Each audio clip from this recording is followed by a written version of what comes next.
you ever wondered how a VPN works and why it's so crucial in today's digital world? You might be saying to yourself, Ralph, I don't even know what a VPN is. Think about this. Imagine sitting in an airport, just sipping your coffee, checking your emails, and suddenly realizing your bank account has been completely emptied. This nightmare scenario is more common than you might think. It happens every day, but there's a simple tool that can help you prevent it. Well, stick around to hear some shocking stories, and I mean truly shocking stories about some cyber attacks, and learn how to protect yourself online as I answer the question, do I need a VPN and why? Well, let's take a second and just remember about what we talked about on yesterday's show. We talked about what your bank isn't telling you about using your debit card. If you haven't heard it yet, I want you to go check it out. All of our episodes are at askralph.com. And yesterday's show was especially packed with some essential information that could save you some financial headaches down the road. So again, if you haven't listened to it, go check it out at askralph.com. I received a message from Jack in Atlanta, and this is what Jack wrote to me. He said, Dear Ralph, I've been hearing a lot about VPNs lately, but I am not tech savvy. I'm not sure why I need one. Honestly, I really don't even know what they are or why they're so important. So can you please explain how they work and if they're really necessary? Thanks for all you do. You are making me smarter with each episode. Well, Jack, I appreciate you telling me that. That is really an excellent question, and I'm glad you asked. So on today's show, we're going to be demystifying VPNs, and I'm going to share some eye-opening stories that could show you just how important they can be in your digital life. Now listen, before we get started, this show is all about answering your questions, so I want you to keep them coming. You can email me at ralph@askralph.com or just go right to our website. Again, that's askralph.com. You'll see a microphone icon on there. You just click on it and tell me what's on your mind. Well, I am thrilled you joined me today. Your trust and dedication to improving your financial life and faith mean the world to me. And if you're finding value in our discussions, I want you to join our community. The best way to do that is to go to askralph.com and you can sign up for our email list. And when you do, I'll give you a little bonus. You'll get a free copy of my book called Mastering Your Finances. Now, if you were to buy this on Amazon, it will cost you $10, but it's my gift to you for just becoming a part of our community.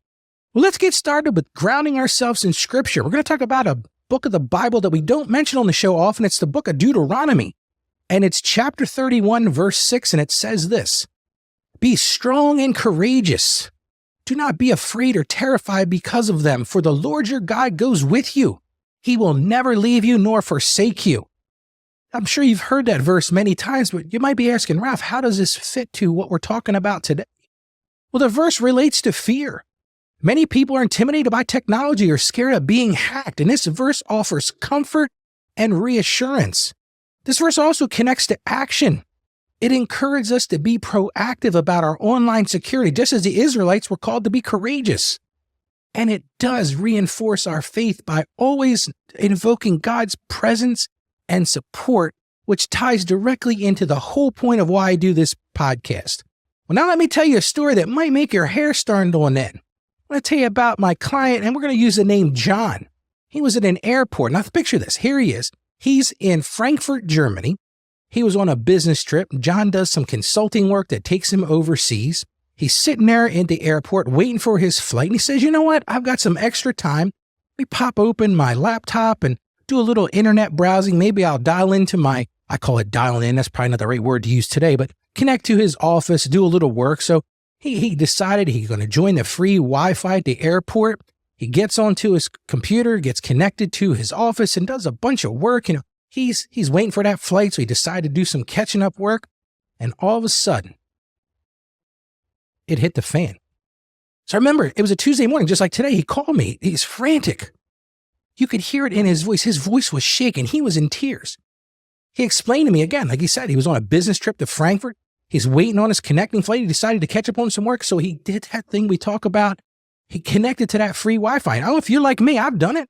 He logged into his company's system, started reviewing some sensitive financial documents. Little did John know that there was a cyber criminal lurking on that same network. Listen, there are a ton of people that frequent these free Wi-Fi spots, these hot spots, or whatever you want to call them. There was actually a den of thieves in that airport. And within minutes, this hacker had gained access to John's device and consequently his company's entire financial system.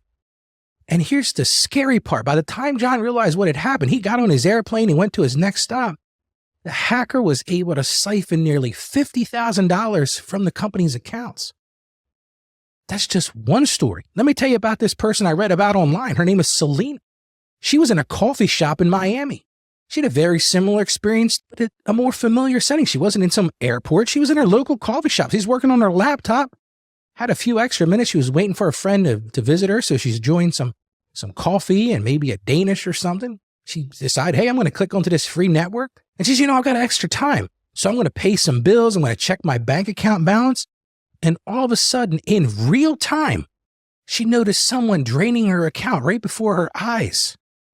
Again, there was a cyber criminal waiting for that person to join that free Wi-Fi network. And these stories might sound like plots from a thriller movie, but they're all too real in this digital world. They could have been easily prevented with one simple tool, and that's what I'm going to talk about today, and that's a VPN. So let's start by talking about what exactly is a VPN and how does it work? So from a real basic standpoint, a VPN is a virtual private network. You got to think of it like this. It's a secure, what they call an encrypted tunnel for your internet traffic. So when you connect to a VPN, your data is routed through this tunnel before it reaches the internet. This means that if someone is snooping on that Wi-Fi network, like in that airport or in that coffee shop, all they're going to see is gibberish because all those communications, all those letters and words that you're typing are being encrypted. Here's a simple analogy, because I try to make things simple. Imagine you're sending a letter with sensitive information. Without a VPN, it's like sending that letter in a clear envelope. Nobody does that. When you send a letter, you send it in an envelope so that nobody can see what's in it. But if you send it in that clear envelope, everybody will be able to read it. But the VPN is just like putting that letter in a locked briefcase. So even if somebody grabs it, they can't access it without tearing it open. They got to have the key. Now you might be asking, Ralph, why is this so crucial? Well, listen, a simple answer is we are all on our digital devices 24 hours a day, 7 days a week. And a lot of us connect to those public Wi-Fi networks. We do that at coffee shops, at airports. Think about this one. A lot of people don't think about this one. Hotels. You're staying at a hotel, you grab that free Wi-Fi. It comes with your room. And even some parks and recreation places. Now, the truth is, you got to admit, these are convenient. But these have become the new hunting grounds for cyber criminals. And the truth is, and I want you to hear this, without a VPN, you're essentially broadcasting your online activity to anyone who cares to look at it. It's really that simple. I talked about yesterday in the show that when you use a debit card, you're basically giving people the keys to the vault. Well, you're doing the same thing when you're using those public Wi-Fi networks. You're giving people a key to everything that you're sending back and forth. But a VPN does more than just protect your public Wi-Fi. Here's the things it really does, and these things are important. Number one, it hides your IP address. You might be saying, Ralph, why does it make a difference? I'm going to tell you why. I'm going to tell you to do a little test. Once you're done listening to this show, go type in whatismyip.com. When you do that, you're going to see the IP address that your machine is connected to. But that's not the scary part. The scary part, it's going to tell you where you're at. Let's say, for example, like if I was to do that here, I'm in Middletown, Delaware. I type in, what is my IP? I get the IP address, pops up, and then it says Middletown, Delaware. Well, guess what? Now somebody knows the area where I live. It's one of the big benefits to using a VPN.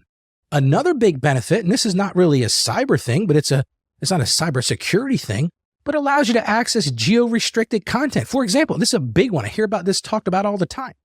Let's say you're traveling overseas and you really enjoy watching Netflix. Let's say you're like the fellow in Germany. You're watching Netflix, but like when you log in Germany, it takes you to the German Netflix. With a VPN, you can pick a server that's located in the United States and watch your Netflix just like you were sitting at home. Another thing it does, this is the big thing it does, it prevents your internet service provider, you probably heard the term ISP, from seeing your online activity. And the big thing about that, and think about this, I don't know how many times I've done this. Let's say I decide I'm going to look for a new pair of sneakers, right? So I go out to Amazon.com and I type in there, I want a pair of sneakers, right? And what you don't realize is all of those keystrokes are being captured by your ISP. Well, then I turned around and opened up Facebook. And next thing you know, every single ad that comes up in Facebook is about shoes. How does that happen? I can tell you how it happens. because your ISP is selling your data to these data brokers, these data people that they tie all this data together and they sell it to advertisers. Now you might be thinking, Ralph, that sounds great, but look, like I said, I'm not a tech guy. I'm not a techie person. Is it hard to set up? I'm going to tell you right now, VPN is one of the simplest things you can ever do. It's really simple. Most of them, and I'm going to talk about a couple of ones you can pick from, are user-friendly. They're an app you install on your computer or you install on your phone, on your tablet, and just a click or two, you connect to a secure server, and then you start browsing safely. Your IP is hidden. All your traffic, like I said, goes through that tunnel. And think about that tunnel. Everything's encrypted all around it, and it's just passing right through to that server so that your ISP isn't capturing your information. That public Wi-Fi is not capturing your information. So let me tell you about, I'm not going to endorse a specific one. I personally use Norton 360. It does a lot of things for me. It gives me some ID protection, credit, all that kind of stuff. And one of the cool things about it, it also gives you a VPN that you can install on all your devices. But some other ones are ExpressVPN, NordVPN, and Surfshark's another one I found when I did a little bit of a Google search. But bigger than that, you might be asking, Ralph, how do I even choose one? Like I said, I'm not a tech person. Here's the things you want to look for. Number one thing, you want to make sure they have a strict no logs policy. In other words, they're not going to keep records of your online activity. And you don't have to be doing nefarious, weird stuff. You don't want to have your data sold to these data brokers. There is a huge amount of data that gets sold, but you want to look for a VPN that has a no log policy. The other thing you want to make sure of, and this one is critical because if they're not doing this, it's pretty much useless. You want to make sure they have strong encryption protocols so that as you're passing through that tunnel with your request or your data, it's encrypted. So even on, a public Wi-Fi, they can't see it. Another thing you want to look for is having servers in multiple countries. That's the benefit of hiding that IP address, or maybe you want to see content from another country. And here's what most people don't think about, and it's an inevitability of using a VPN. It's going to cause you to lose a little speed. But the truth of the matter is the benefits to using these will far outweigh that. But you want to look for a VPN that has really good speeds. Now, there are some out there that are free, but as my grandfather always said, you get what you pay for. And if it's free, think about it. How's it free? Somebody must be using that data. Maybe they're not aggregating it at your ISP, but somebody's capturing that data, which in my opinion, doesn't make any sense. So a paid VPN service is generally a better choice for that robust protection. So what can you do today? One of the things I always want to talk about on my show is what can you do today? So number one thing I want you to do is to research VPN services and choose one that fits your needs and budget. They are all over the place. You can buy ones for less money, more money, depending upon your specific needs. The next thing you've got to do, this is one of my things I say all the time. You can have great intentions, but if you don't put them into action, you're never going to get anywhere. So find that VPN, buy that VPN, and install that VPN and put it on all your devices, not just your computer. Put it on your phone, your tablet. Even if you're not using public Wi-Fi, you can start using that VPN at home. And then the next thing is to make it a habit. Turn that VPN on. Like say you don't want to use it at home. You feel very secure in your network. You've got a good router that's got a password. Then just use it when you're out using those public Wi-Fi, but make it a point to always click on that button to turn that VPN on. Now, I know mine with Norton, actually, I'll get a pop-up a lot of times that says, hey, you're joining an unsecure network, Ralph. Do you want to connect to your VPN? And like I said, you can use it at home too. I definitely recommend that if you're doing any online banking. And here's the thing. I've said this a million times on the show. You got to keep your software updated. So just like any other antivirus or malware, keep your VPN software updated so that you got the latest security features. So just as a bit of a recap, remember this. You may not know what a VPN was at the start, but now all of a sudden, I think you got a pretty good idea. It's a powerful tool that you've got to use in this world of everything is digital. It is a cybersecurity arsenal for you. It's encrypting your internet connection. It's hiding your online activity. It's protecting you from potential hackers lurking on those public Wi-Fi networks. And they might seem technical, they might seem modern, but they are truly user-friendly. If you can install and download an app, you can make it work just at the click of a button. Remember this. In our digital age, being prudent means taking steps to protect yourself online. We all need to do those things. A VPN is a simple yet effective way to do just that. Well, listen, tomorrow is going to be our Wacky Wednesday show. I like to get a little bit fun and a little bit off the beaten track, so what I'm going to talk about tomorrow It's not necessarily a bad thing, but it's something that a little bit, people might say, well, that's a little funny. But I'm going to answer this question, and that's how do I get my infant, yes, I said infant, on the course to great credit? It's never too early to start thinking about your child's financial future, so be sure to check in. If today's episode has you thinking about your online security, and maybe it's thinking about your overall financial health, I would love to help you dive deeper. If you're looking for ways to improve your finances, both personally, business, maybe you're looking for ways to make your security, your business, your financial security, I will be happy to set up a coaching call with you. I charge $150, and let me talk to you about your specific needs. You can schedule an appointment with me at askralphpodcast.com/store, and let's work together to strengthen your financial foundation and also your online safety at the same time. Remember, my passion is to help you achieve financial success. I want you to live out your dreams and grow in your faith. I know that together we can master your finances from a Christian perspective. So as I always say, stay financially savvy and God bless you. Thank you for joining us on the Ask Ralph podcast. And with a simple click to subscribe, we'll invite you back to our next episode. And remember, financial issues don't have to be complicated. Just ask Ralph.